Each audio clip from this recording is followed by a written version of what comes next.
Hey guys, welcome to week 2 of 14. We're here back in the Kilo Cave to talk about this second week of the second bond weightlifting program that we have for you on the website. Basically more of the same. Those of you that went through the entire 14-week program last time know you're going to see a lot of the same stuff that's pretty typical in a weightlifting program, but you're going to see a lot of the same stuff for 2 to 3 weeks, and then you see some slight adjustments and slowly progress through in that way. So if you're not familiar with that concept, just be prepared for that as we move forward. But like I said, more of the same. A little bit of feedback from some of you guys here that you guys are enjoying the pause squats that we're doing. Of course, if you were in that last program, you know that there are a lot of pause squats going on, but in particular when we have 10 sets of 3 in the back squat, 10 sets of 3 in the front squats, and we're kind of mixing and matching pause squats and regular squats and that kind of thing. I know it gets a little bit difficult, but hang in there. Just a little bit of background on the total 10 sets of 3 in the back and the front squat. That comes from the mikesgym.org website. It's Coach Bergner's website. So that's where I got that program. I've used it definitely a good number of times for myself with some success.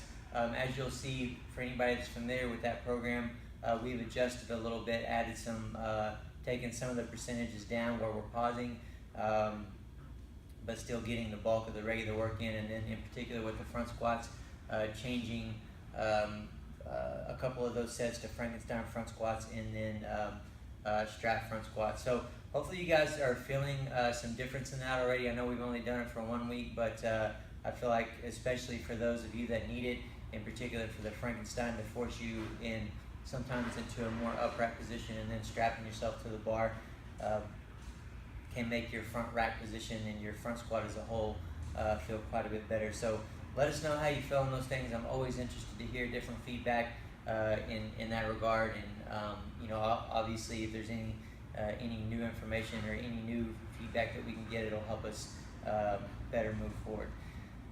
Mobility between squats, we're currently doing for both squats the support squat hold. Again, I feel for anybody that needs that, that can go a long way. That is a general mobility, and what that means is that we're asking all of you guys to do that without knowing maybe what your major position is. One of the things that I want to confirm about that is that I don't feel you can really go wrong, even if your mobility is really good. That's something that I still do on a regular basis. Just get into that bottom position and hold it. It's not going to hurt any of us to accumulate a long amount of time in that bottom position, or as much as you want. It's a position that obviously a lot of people in different countries set in. That's kind of what they use for their chair. So I really believe and feel that you can't go wrong from using that position, but at the same time, if you know, or if you're aware of, or if you can get with somebody that can let you know what your major piece of lacking mobility is for the benefit of your squat, then you can replace that support squat hold with some mobility in that regard. We've talked about that a little bit before. So that would be the place where we would want you to put it. Now, if you're going to continue with that squat hold, as mentioned in the program, I highly recommend that as you go through different sets, that you play with different different foot positions. So, for example, you may turn your toes out, pause on the bottom of that position the best that you can. If you need to elevate your heels while you're doing that support squat, just so you can do some different foot positions, that won't hurt as well, and you can progress down over time. Go a little bit wide with your feet straight. As another example, come into about where your normal squat stance is and turn your toes in a little bit. Again, if you're unable to do that with enough quality or without getting down low enough, then lift up those heels a little bit, and we can play with different foot positions, different amounts of elevation, and all that stuff. The combination of that, along with mixing it between sets, will help you a lot. Like I said, more of the same. I did want to take this opportunity, since there's not a whole lot new to talk about, to just go over some of the exercises that you're seeing and making sure that you guys are paying attention to the standards that we're setting forth in those demo videos. and all that good stuff. So on the snatch plus snatch from launch, I want you to ensure that after you snatch it and you bring it down and you're going down to your launch position, make sure that you're going down there nice and controlled and that you're holding in that position briefly. So we don't want to just go down and right back up, especially with heavier and heavier weight. You know, most people are going to land at least slightly out of position, maybe slightly forward with the knees, maybe the bars away from the body. Whatever that may be, we can fix it just by slowing down a little bit, holding that position briefly, and then going from there. Also, that's going to give you an opportunity to work awareness and strength in that key position that we want, and that's what we always want out of pausing in that position or moving through that position slowly. So that's going to be the same for the clean as well. Another thing about that position, as always, as mentioned in the videos, make sure that your toes are down. It's easy to get back on those heels too far for those toes to lift off the floor. You know, certain mobility issues can cause individuals to lift those toes up as they're, you know, pulling from the floor in a full lift, for example. And typically, if they're used to doing that, if that's in their muscle memory, that's kind of going to be kind of where they go when they go from the standing position down to the launch position to set up.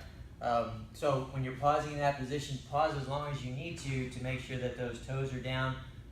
If when you lift from this position in the snatch or the clean, your toes are coming up before you then go into the snatch, even if they're buried in the setup, then you know, I want you to think about a couple things. There are a million different cues that you can use for any purpose, of course.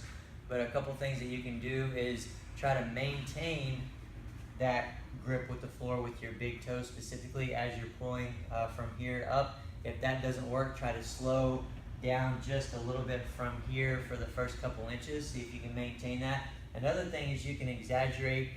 You can use an extreme cue and exaggerate completely in the opposite direction. So from this position here, you may try to go immediately to your toes. So even though we ideally want to stay on our heels until we get to our hips, you can, for anybody that's doing this, guaranteed it's not going to, you know, you're not going to do a whole lot wrong, and it may make you do it exactly right if you think about shifting to those toes immediately as you pull from the knee up. Again, a lot of times we have to exaggerate in the complete opposite direction. So play with that a little bit. Worst case scenario, you might need to just go down and wait a little bit so you can slow down enough to change that. That's a big fault that that so many people have these days. It's probably the most common one that I see, and it's so important that you make that change. One other thought is that you could, between your sets, you could maybe get just an empty bar, go down to the launch position, hold it briefly, make sure your toes are dug into the floor, and just practice shifting those knees forward while keeping those toes gripped to the floor and just getting some good reps in.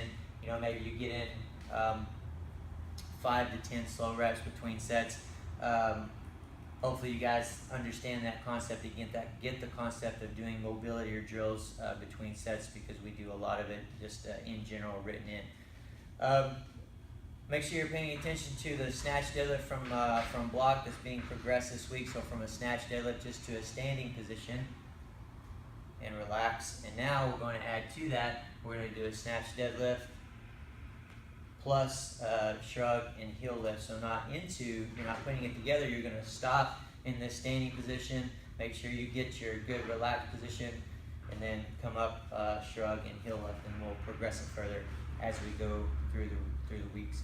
Behind the neck snatch grip push press, that's an exercise that is really easy to just rep out, right? So make sure that you're getting to this relaxed standing position with the bar over the top of your head.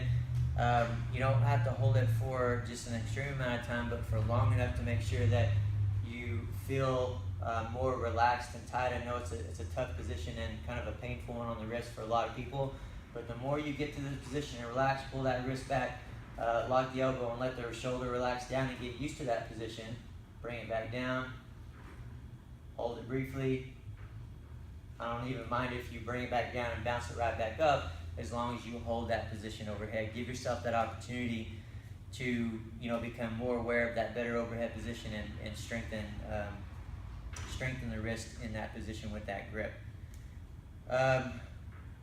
Clean pull under, it's one that I talked a lot about in the last program.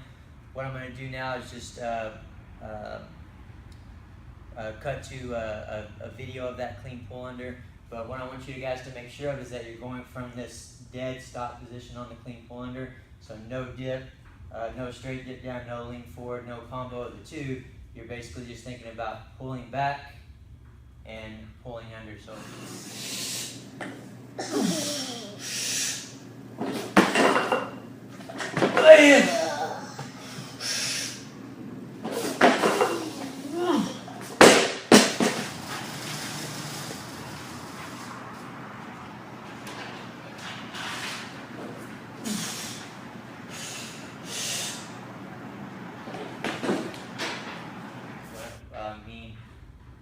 leaning your shoulders back, your whole torso back to get it out of the way, so you can then pull under the bar.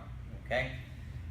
Clean lift off plus clean deadlift. We're doing that again. Make sure again, I want you guys to look at those videos again.